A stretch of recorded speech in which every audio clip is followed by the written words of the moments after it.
Hi, everyone. I hope you're doing well.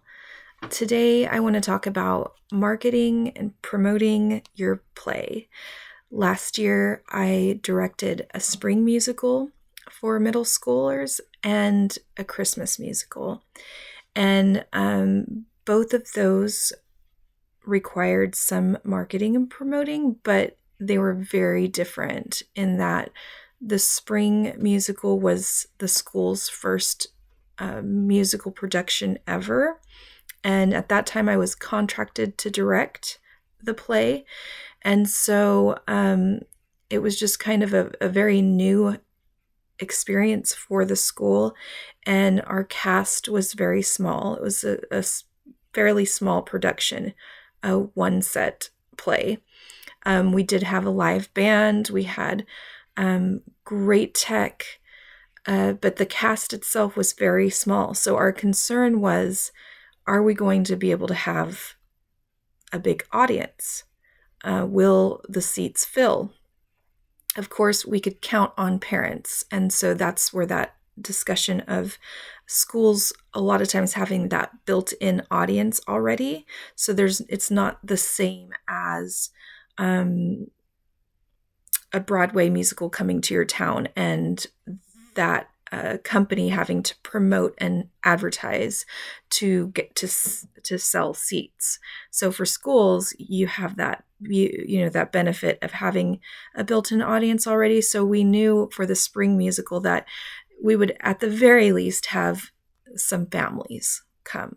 And what we did was we let them know in advance. We picked that show, that our date when we were going to have the performance.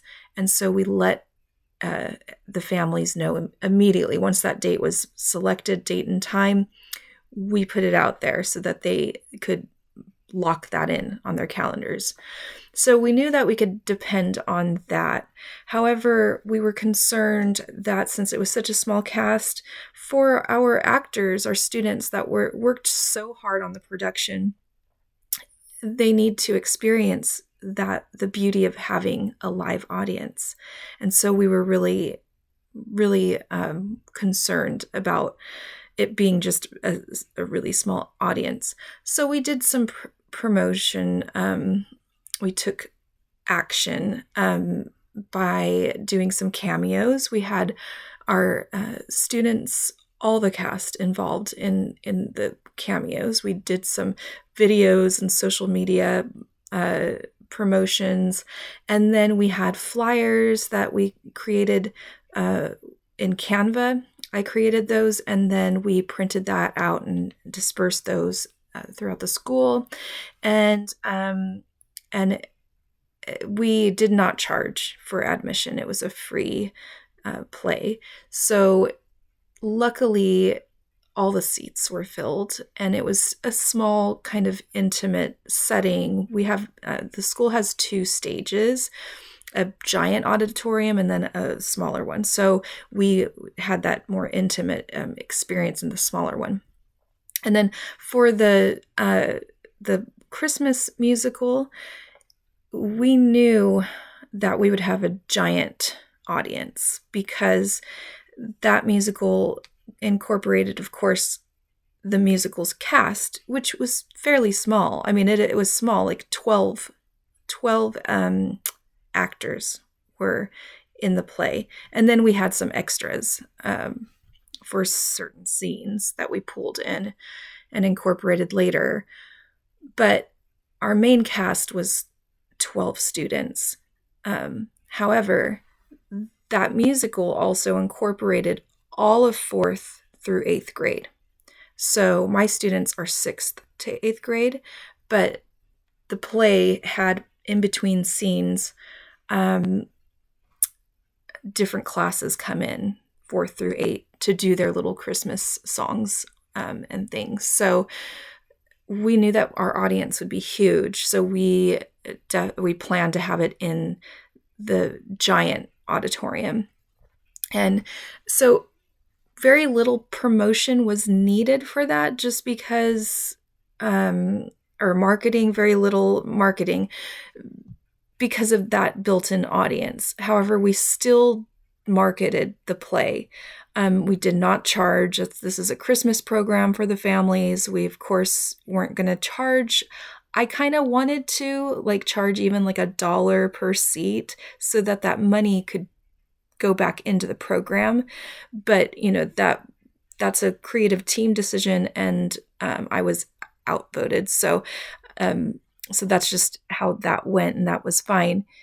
But what we did to market, we did some cameos, videos and pictures, and we did social media posts, and we did flyers and printed. No, actually, we didn't do any flyers, now that I think about it. But we did email families, and then the whole school knew about it because they just, everybody was talking about it. It was just the big thing of the season. So one thing to note is that with the Christmas musical, with our promoting, unfortunately, not all of the cast was incorporated in that. The spring musical, we had everybody involved in the cameos, and that was a special experience for all of them, and they all could feel valued, I would say. Unfortunately, for the Christmas play, we didn't incorporate the same practices that we did in the spring. That was outside of my scope or of decision making. I asked that we do something with all of them because there were only 12. But at the end of the day, I was outvoted again, which was totally fine. That's how this process works. But what resulted from that was the students that weren't involved in the cameos were hurt, and they learned about it after the fact. They saw it on social media, and they were disappointed, and they voiced their opinion to me about being saddened about that. Plus, I had parents contact me asking, why isn't my child, involved in that? And so, of course, those are also healthy conversations, because we can talk about, well, we incorporated the main cast, but at the end of the day, it's a school play. So I think being more inclusive can be better, so that the students all learn the different layers to theater. And so they can see how that all rolls out.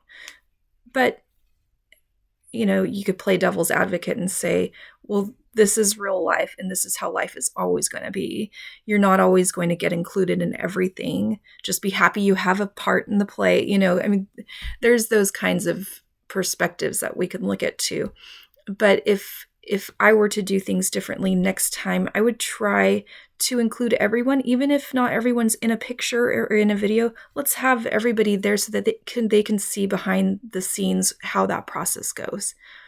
So that's my lesson learned from like the marketing side of things for producing a musical or a play.